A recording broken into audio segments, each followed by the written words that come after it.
that is something that a mentality they have adopted? I don't know what you're talking about. Scott Matlock, seems like he's been below these games. What type of season has he had? And what are you seeing on tape that's really sticking out, Andy? Yeah, I mean, he's been consistent in the run game, in the pass game, you know, and generating a pass rush, and you know, he gets a lot of attention. So, you know, it's not like he's getting a lot of one-on-one blocks either, and that's the thing about it. You know, what goes into playing that position, it's not glorified very often. Sometimes guys' stat lines aren't very, they don't look very productive, but when we grade the film and the amount of production he gets from the standpoint of what he does as an interior D lineman and what he creates and the amount of attention he generates, I mean, he's been awesome. And so there's definitely areas that, you know, we're focusing on even for him coming out of the last game. There's areas where he wants to get better, that he knows he needs to get better. So we're off to a good start with him, with a lot of time left to play, and like anyone and everyone else, you just got to keep improving, man, because he's doing a really good job. We're going to talk to Cade Beresford, I guess, this week. Well, coming in, you know, does a transfer, and I know, you know, the line hasn't been perfect, but how do you think Cade's fit in, you know, at right tackle there? I mean, number one, he's an unbelievable young man. To have him come into this program and jump in, gain the respect of the team, not only who he is as a person, but his work ethic and his ability to jump in and compete to be in the starting lineup.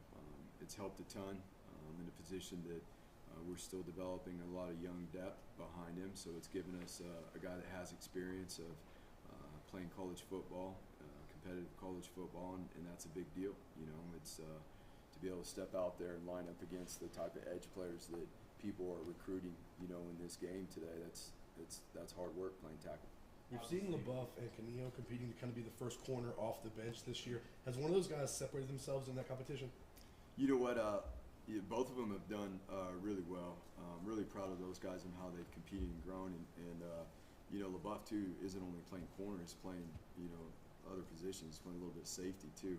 So it's been cool to really see him take on more roles and be able to be flexible within the defensive structures, the different packages that we have. And so we just got to continue to keep growing. What does that say about his football IQ to be able to play both those positions? Yeah, I mean, he's got a pretty good football IQ. It's been that way since he's got here, and he cares and he's passionate about it. And we just, you know, with the nature of the defenses we play, those corners got to be able to hold up out there.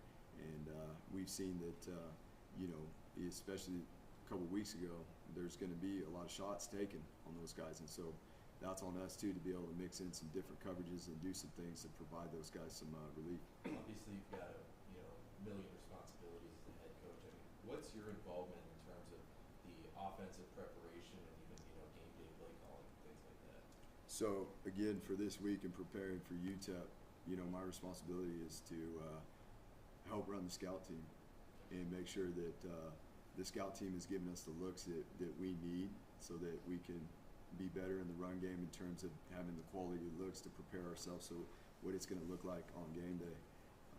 My responsibility in terms of the offense is to know and understand the overall organization of the offense, to help implement different things in terms of defensive structures and provide knowledge on defensive structures and what defenses are doing. Jonah's been really solid for you guys in the last couple of weeks. That could be such a mental thing. He rebounded so well from the season opener. What have you seen out of Jonah the last couple of weeks? Just persistent and, consistent with it. I think the biggest thing there is that, it's the hard work we put in every single week that gets us ready for game day. And, in this game right here, we got 18 to 22, 23-year-olds playing and growing. You go to college to learn and grow. You're going to go through some stuff at times that aren't, exactly ideal. But we're never going to let those situations of adversity define us. We're going to be defined by how we respond. And there's plenty of other young men in this program that have not let adversity define them. And we're really excited about him and where he's going and what he's doing. And, obviously, we got to continue on that track. Ahmed Hassan is one of those young D linemen that have seen some playing time in the last couple of weeks. Physically, has anything impressed you about him in the last couple of years? I think, well, number one, the experience he did get last season. getting the reps he did, that's huge. It's the start of this year. It's not the first time that he's been, inside the paint on a college football field. So his knowledge of the defense is drastically grown, drastically. And now he's a guy too, mind you, that has played inside and has played on the edge. And so we're really excited about his overall development. His physical development for a guy his age is pretty high. I mean, he's one of the strongest guys on the team. He's quick, he's explosive for a 290-pound guy. So we're excited about where he's growing, and we want to continue, obviously, to provide him opportunities to have an impact. What's your best or most memorable story about Herbert Gomes? Big Herb, probably, it's a consistent one. It's every Friday when he goes in to practice his package on offense, and everybody gets so excited on the whole team. The whole team goes crazy. With Marco being out, and Yeah. I'm not going to expect you to talk about Zeke, but we saw him leave. Who's the next man up? Who's getting opportunities on a short week this week to jump into that spot? Right. So, DJ has played that spot too, being in certain packages and things like that, right? So, and Zeke has been such a tremendous player for us as well, and we're excited about what both those guys have done, and we're facing somewhat of a similar structure this week. We'll see a lot more fullbacks and two tight end sets than we did last week.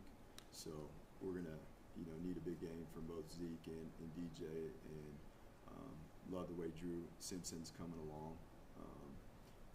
Brandon Hawkins and those guys they've been practicing pretty well, and then Ty Tanner's another guy that is jumping in there and getting some reps with the linebackers. Behind the scenes, we're constantly building the threes, building guys that we don't even talk about in here that are making huge gains. And so, Coach Steed's been doing a good job with that group, obviously. How different are the two positions, the two linebacker spots, and can most play both? No, they are different. In the run game, it's probably easier, but there's just certain things within the coverage that younger guys can't. Older guys like DJ, a lot more experience, and they understand the overall structures of the coverages. Young guys, it's very difficult to have younger guys play two positions. That's asking a lot. For most, a few may here or there, but not very many can play both. What do you make of just this matchup and this series that you had and going down there to play them at the Sun Bowl? And obviously, I know you guys recruit Texas. This is like corner of Texas, but I mean, what do you make just of going down there on Friday? It's a huge, it's going to be a huge challenge. Again, they have shown to be with this offense very productive. I mean, they've had a wide receiver group that has been extremely productive and a run game that has been extremely productive.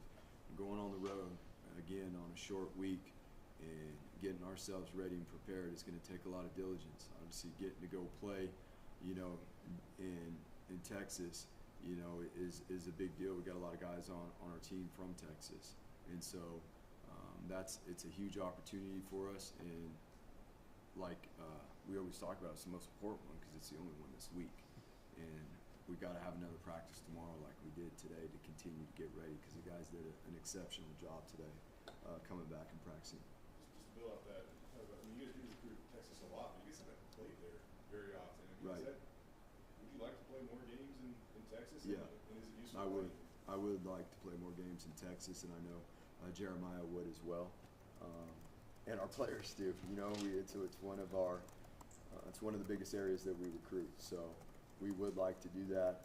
Again, it's always exciting. I mean, for players, whether we're going and playing in Oregon, California, the California guys, when we get to go back and play in California, it's a big deal. It's a big deal for these young men. They moved away, and we remember what it was when we went away to college, and to be a part of something like this and get to play college football and go back home and play in your home state, it is a big deal. And that's just a piece of it that should motivate us to even do the extra we need to in our preparation to be our very best. With Cole Wright, I know we've asked you about him a lot lately, but he continues to earn more opportunities and take advantage of them. We saw him in the return game too.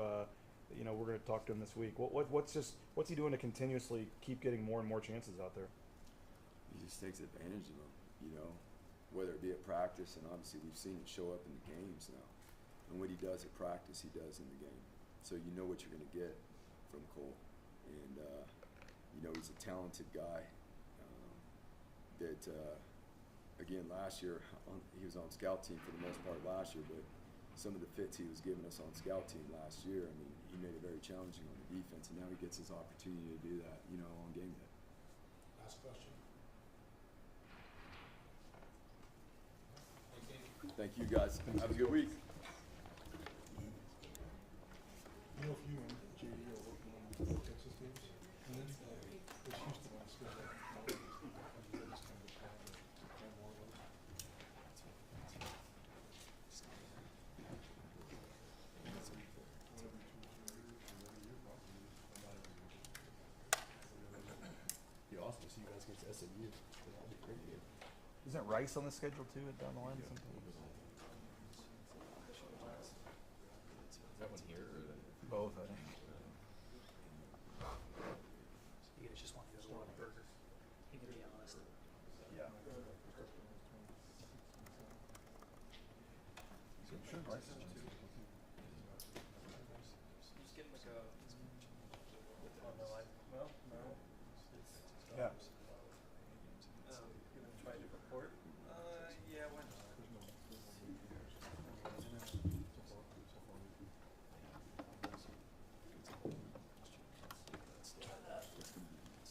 Yeah, so it's that's all right. Probably want to pick cable. 2032 in some cases.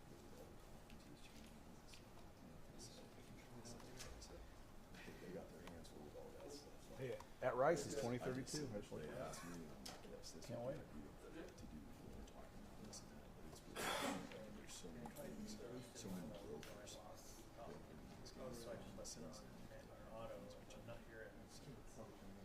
Might be past you. Get some set. Especially when he moves back. I'd love like a box or something like that.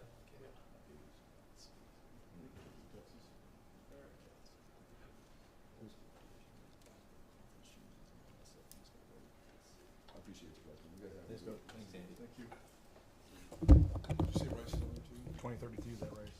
Good afternoon, guys. Oh, yeah, there was a thing.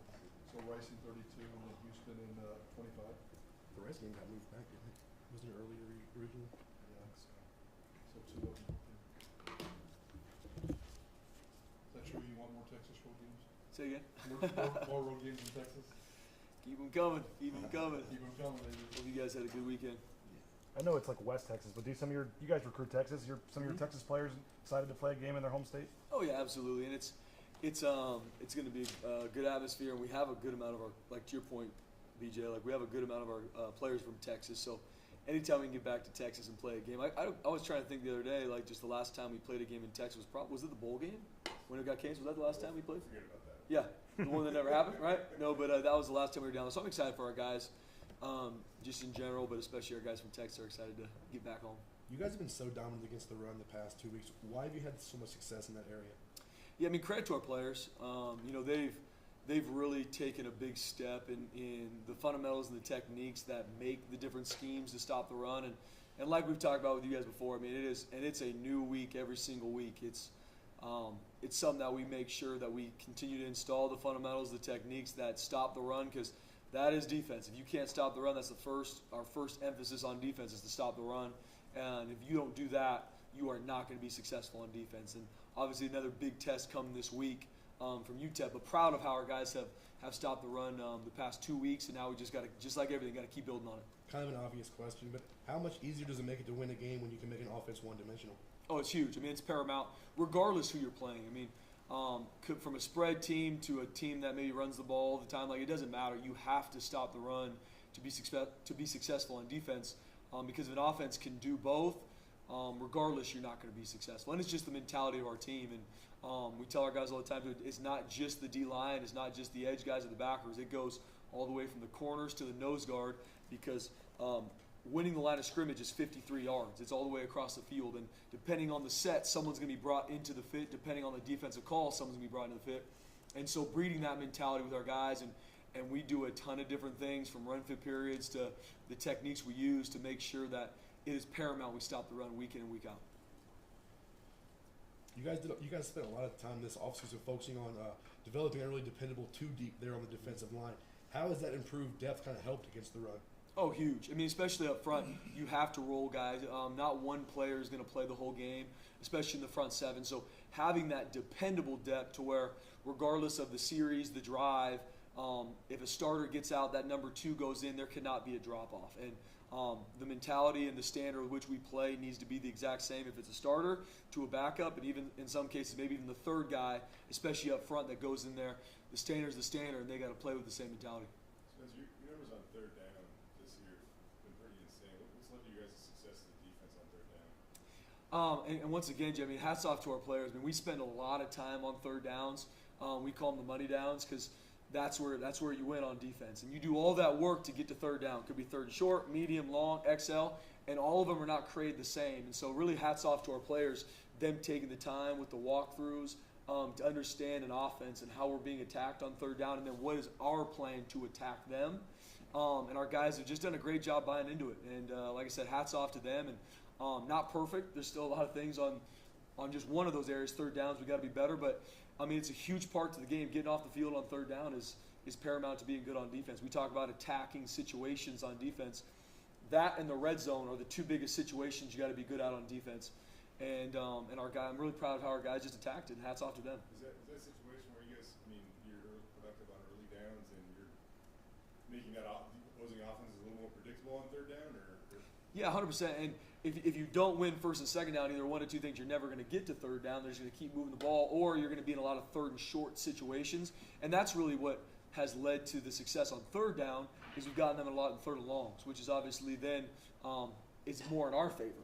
And so that's trying to get our guys understanding if you want to get on third down and go rush the passer and do some of these things, you got to stop the run on first and second, which will then put you in situation to be in a third and long situation where now you can go get after that quarterback, and then the warfare and the pre-snap is on. We've heard a lot about Herbert Gums being this, big, soft-spoken teddy bear type dude. What's your, best, funniest, most memorable story about Herbert? I got a lot from old Herbert Gums. Is a phenomenal young man. I'll never forget. I think I might have told you guys this before, but when I recruited him out of Diboll, Texas, he's got a crazy story how God's worked in his life and his family. But I mean, he's been through a lot. And the first time he was on an airplane was on his official visit to Boise State. And on his way home, he was on a layover in Minnesota and had to stay the night. And I'm like, Herbie, I promise you, that's not all the time when you're on a plane. You got to stay the night at the airport. But I'll never forget going out to see him at practice. He's playing running back at 275 pounds, running, moving. And what I love about Herb is he is a soft-spoken guy, but he is tough as all get out now. I mean, he's the kind of guy, don't get it twisted. He'll be soft-spoken, yes, sir, no, sir. But he's a tough son of a gun now that will work his tail off to improve and get better. And hats off to Coach Kagan and our staff, just seeing his body completely change and grow to where he is now. He's still got a lot of growth to be had, but I'm cool to see the steps that Herbert Gums is taking. I think the best is yet to come for him. You mentioned that Marco is out for the rest of the year. Who's some of the depth that's going to have to step up and fill that void? Yeah, and first off, Jay, I mean, you guys know me. I mean, I adore these kids, man. I adore these players. And when he tore his ACL, he's out for the season, broke my heart because I love that kid. And you talk about a young man that works his tail off to prep and play a lot as a redshirt freshman, and what we put on those linebackers in this defense, testament to him. So heartbroken for him, excited for him to recover and be back stronger. So we're going to it'll be a little bit of musical chairs in regards to moving some guys, and the Mike and the Will are so similar. We've obviously seen the success DJ's had from moving him from Mike to Will. So you're going to see a couple different guys kind of swing to make sure we still have the depth at the Mike and Will we need. So Brand Hawkins is going to play some Mike depending on situations. DJ can always swing back and forth.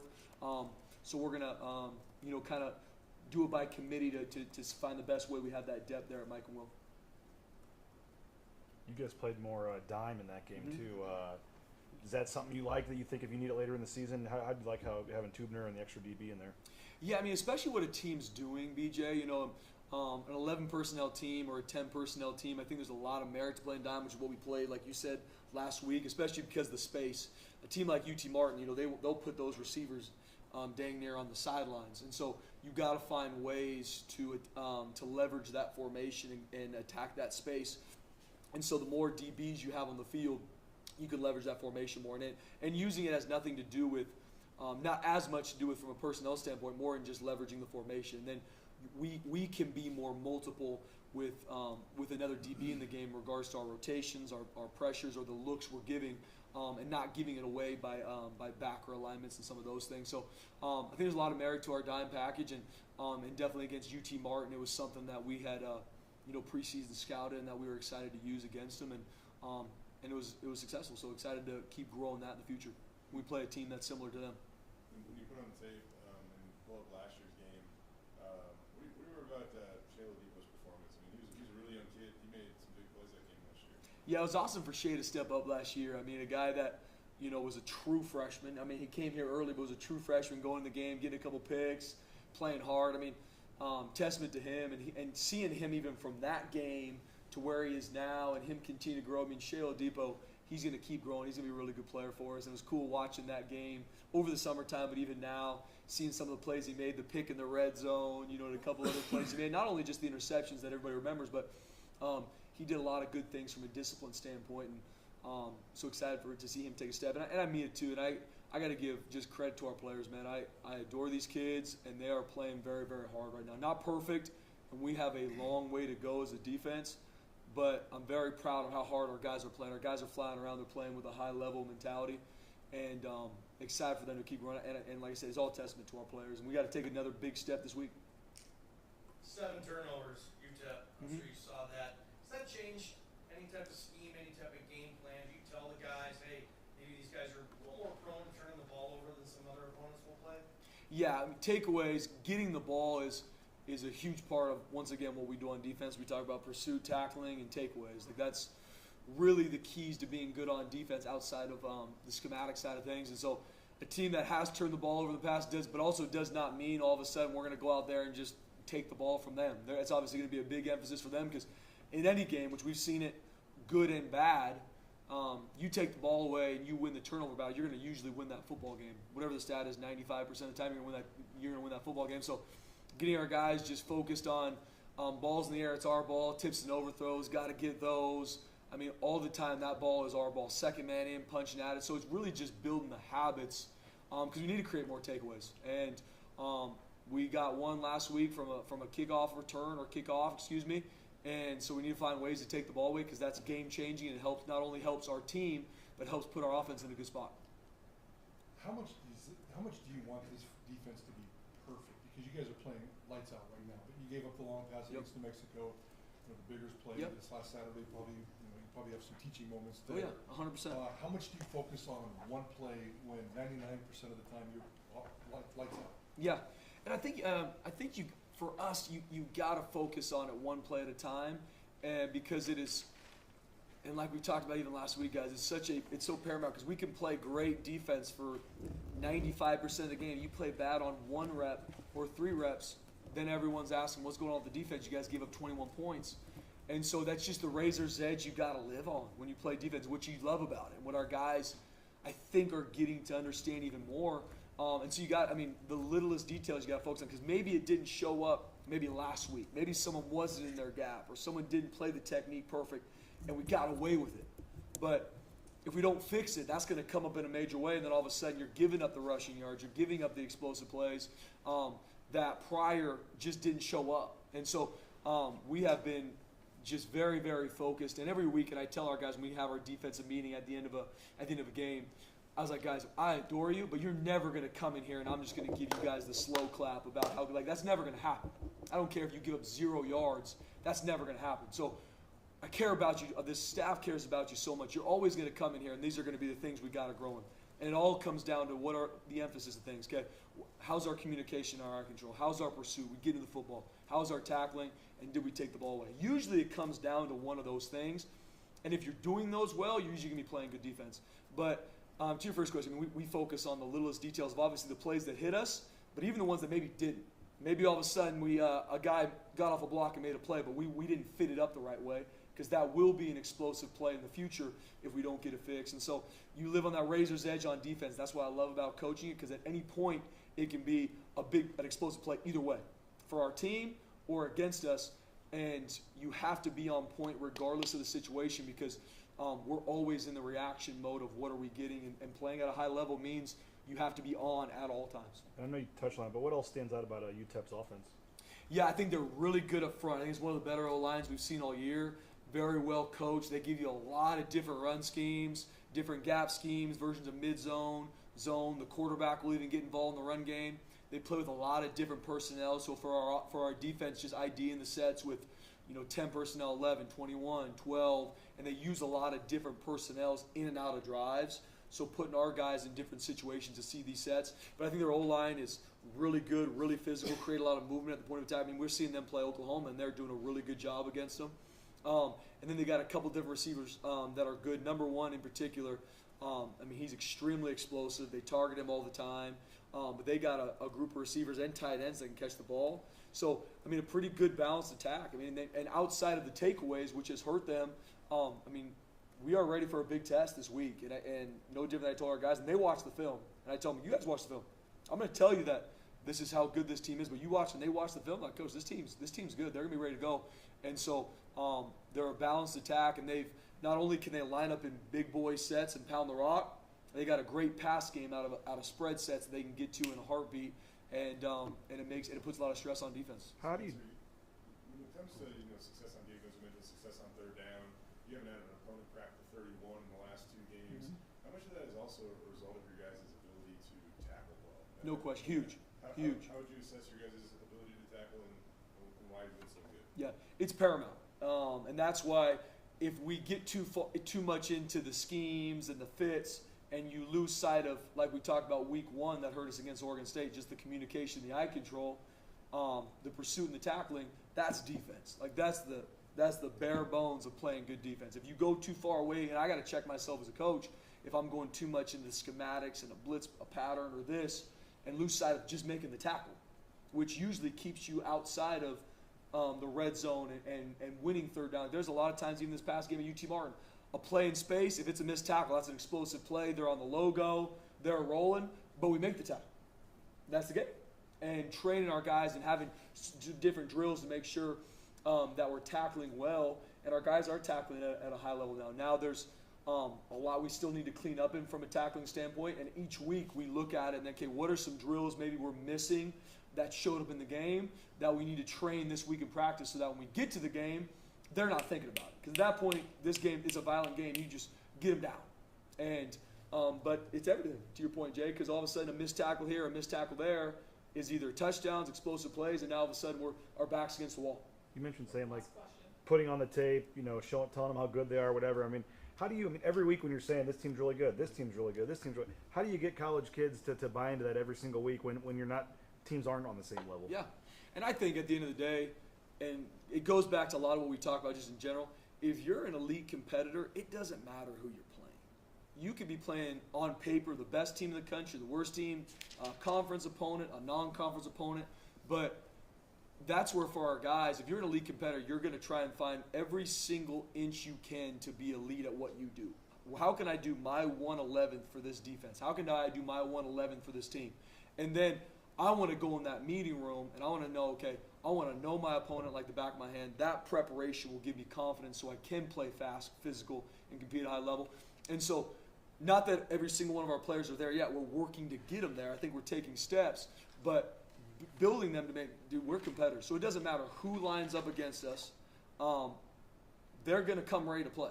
And we know that we're never going to play. There's never going to be a team on our schedule that isn't going to be ready to beat us at any moment. I don't care if they haven't won, haven't lost. How you prep doesn't change. So that's why we try and breed to our guys is, hey, when you're never going to walk in a meeting room and be like, all right, guys, this team is average. This team's really good this week. This team's not that good. Because it doesn't matter. How you prep is going to create the confidence for you to play. And if I'm a competitor, I want to keep growing at everything every week. So then the opponent at some point is just It's just the next team I'm going against, and trying to build our guys into that. And I think we're getting close. But a team like UTEP, the biggest thing for them is watch the film. Because, guys, you watch the film. This is a good football team to play. It's a good football team, especially up front.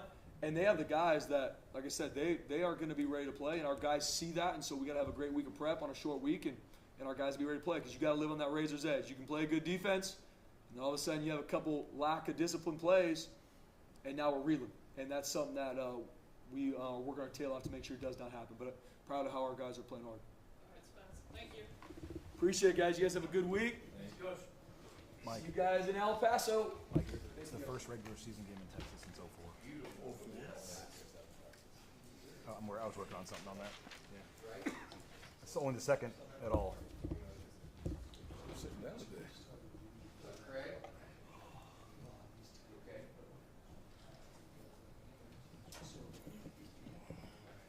I'm sneaking out to San Diego this week to see 2 games. Are you? Before I routed my UTEP trip to. Jealous.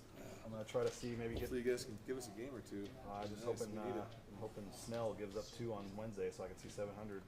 Yeah, that'd be awesome. How about that? Wednesday and then Thursday day game, and Thursday night flight El Paso. So.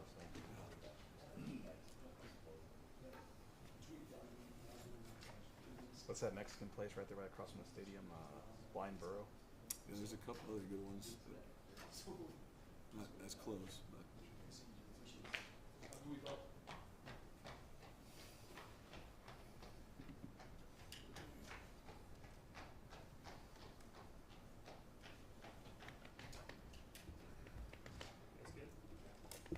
Good afternoon, everybody. Well, Tim, George gets his first 100-yard game of this season. I mean, how nice is it to see him out there healthy and carrying the load again? Yeah, he's obviously a huge focus for us offensively. I mean, if you count the punt returns, I think he touched the ball 33 times for 230 yards or something like that. So he's obviously a tremendous player, and even better person, and a great leader for us. So yeah, it's awesome to see him healthy and doing his thing. So what was there for George this week? It wasn't the first 2 weeks, you think? I think it was just still a rhythm thing offensively. Again, I think the first game's, people may not want to hear this, but it's a little bit of a wash. Just we had such a poor start, and once Talon went in, things were a little different. So that was a hard game to judge, even though I think it's proven Oregon State's pretty darn good.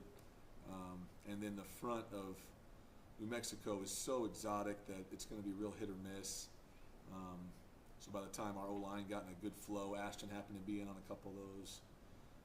But this week, yeah, we got off to a much better start with the run game, offensive line, just identification, those kind of things, and I think our offensive line is just gaining more confidence with our new wide zone scheme that we've put a lot of focus in. So I think that's only going to keep growing as they get more rhythm and confidence with that, because it's a difficult run scheme, but we've invested a lot of time in, and it just takes some rhythm and timing for those guys, and for the backs too, just to get used to reading that track and how it flows. So that was good to see. So much was made in the offseason about George Lonnie's, body armor and getting his body right and getting him healthy. Now that you put him through this first real test of the season, it showed up at practice, 100% all good to go, and you anticipate on building on that? Absolutely. I think he's feeling great. We got to do a good job protecting him, obviously, and that's what Ashton and the other backs are there for, just to give him enough so he's not getting worn out. And I think KB's doing a great job with those rotations, because we still want to get Ashton plenty of touches, as he's shown to be explosive too.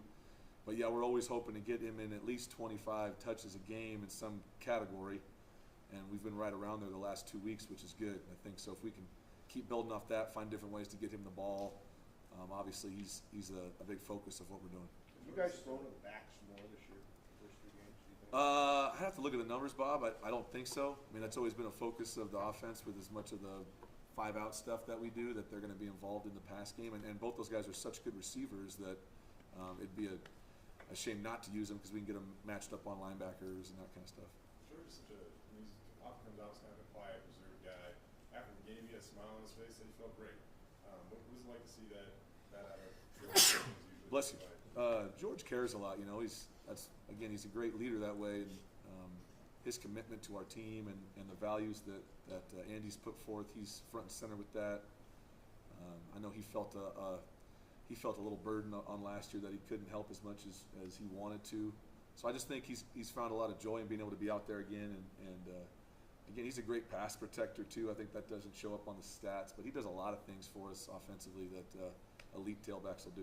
Tim, the first half last week, I mean, you guys were running 2 tight ends like, I guess, 40% of the time. You had a pre-snap shifter motion almost 55% of the time.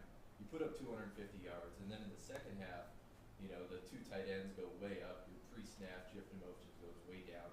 You don't have as many yards. Can you kind of help us understand why there was that shift in the second half? Yeah, it's a great question. I think early on we had a lot of shift in motions, and it actually was hurting us.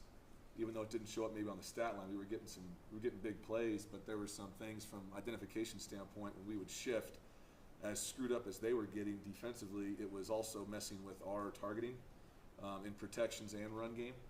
And so we tried to run some of the same run schemes, but just line up so our guys could see it and make identifications. And we felt like we were wearing them out in the run game. And again, the third quarter is definitely an area in that game where we'd like to have it back.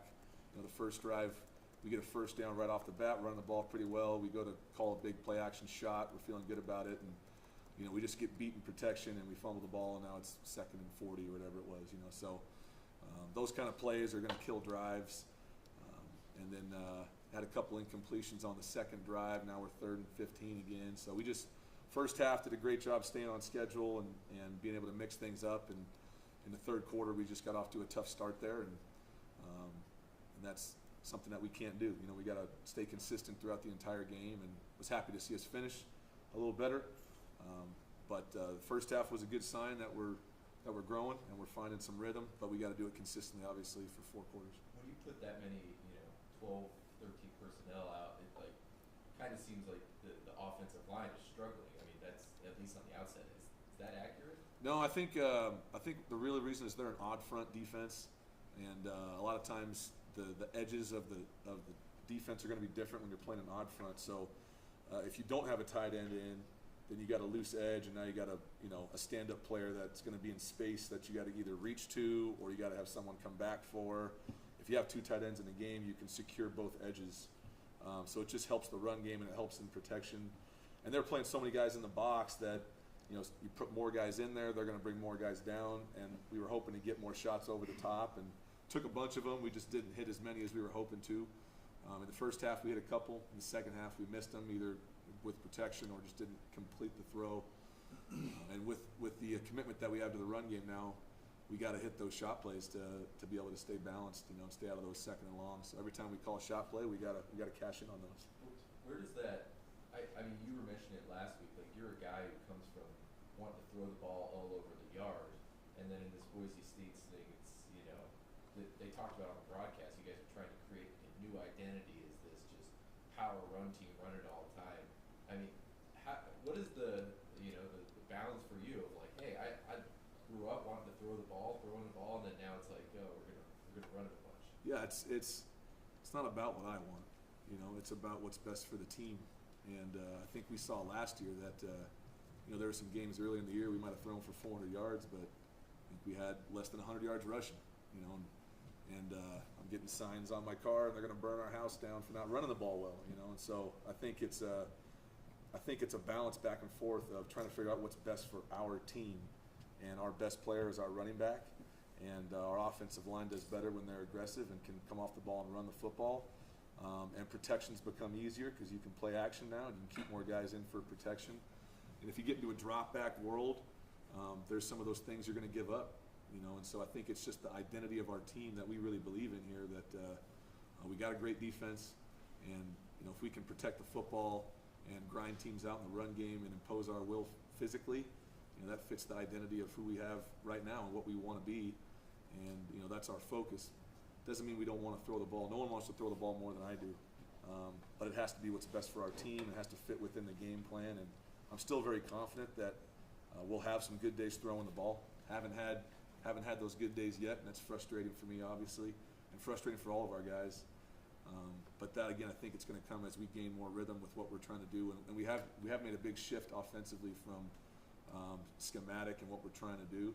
Put a lot of work into that, and it's going to take time. It's going to take time for us to build rhythm there. But I think what we saw this game was there was some balance and some rhythm in the first half where, if we're putting 250 yards up in a half, that's really, really good out of that system. And, with the way we're huddling now and going to get less possessions, we got to make sure that we're, every single play is going to matter, and we got to make sure we execute that consistently to the best of our ability. But again, I think our defense is so strong that even in this last game, the average starting point for the other team was inside the 20-yard line.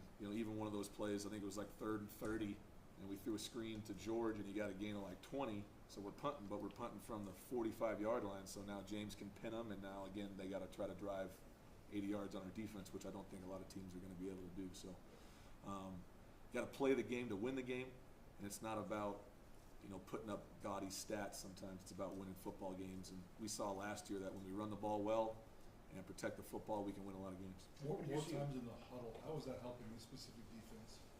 Offense. Yeah, I think with the amount of checks we're doing at the line of scrimmage within the run game, and again, I think when we go really fast, again, last year it might lead to us having higher statistical numbers, but now you're playing more drives and you're, we got defensive guys that might be cramping out or things like that. And again, it's about our team, by changing up the tempos maybe sometimes and huddling up. That's different for the defense too. They gotta wait for us to break the huddle. They can't see our formation. When you go no huddle, you're showing them your formation ahead of time, but you're making them make calls faster. Now you're huddling. They don't get to see the formation. They have a little more time to get set. So now you got to shift in motion and play that game. So it's either way how you do it, you still can create issues.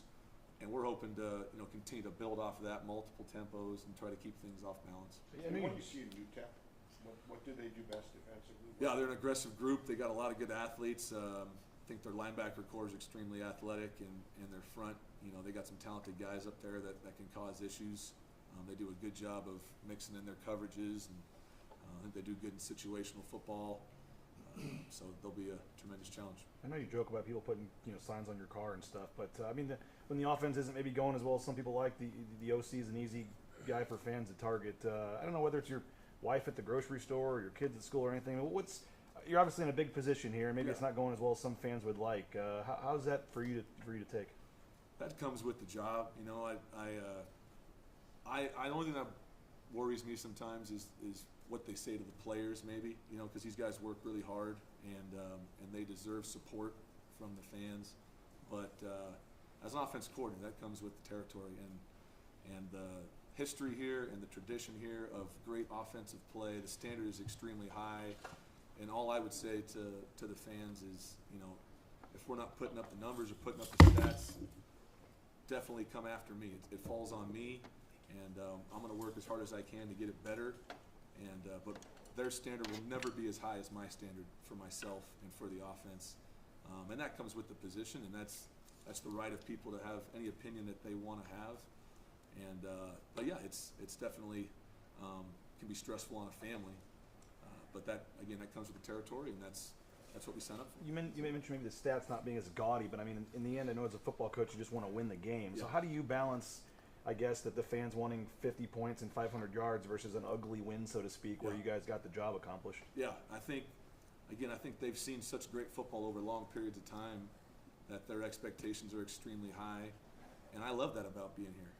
I want to be at a place where the expectations are high, and they do put pressure on me and our guys to play at a specific level. But for me and for our team, at the end of the day, it's about winning football games. If we win a Mountain West Conference championship and a bowl game, and we do it with the class and integrity that we talk about, that's our end goal. And I'll take a win in any form or fashion. But obviously, I would love us to do a lot better offensively and put up big numbers, and I think we're capable of doing that. But we got to do it within the rhythm of the game and do it in a way that helps out our entire team. We're 3 weeks into the season, and Hank's been up and down the highs and lows already so far. Where's his confidence? Yeah, I think Hank's doing a tremendous job of blocking out the noise. He definitely has things he has to deal with outside of here that comes with playing the quarterback position. But again, I think he's growing. I think he completed 70% of his passes last week, and we missed a couple that I know he wants back, and those are things he's going to hold himself to a high standard. And I'm really proud of him for his response and how he continues to build. and help lead the offense. He's a tough dude mentally and physically. He's been through a lot, and I hope people see that and support him and know that how important he is to our team. And when he's playing at a high level, obviously we're going to be a lot better for that. So love Hank, support Hank, and want what's best for him. And I hope everyone would agree with that and share that feeling. All right, John. Thank you. Thanks, guys. Was that a joke or is somebody maybe a sign of your car? No comment.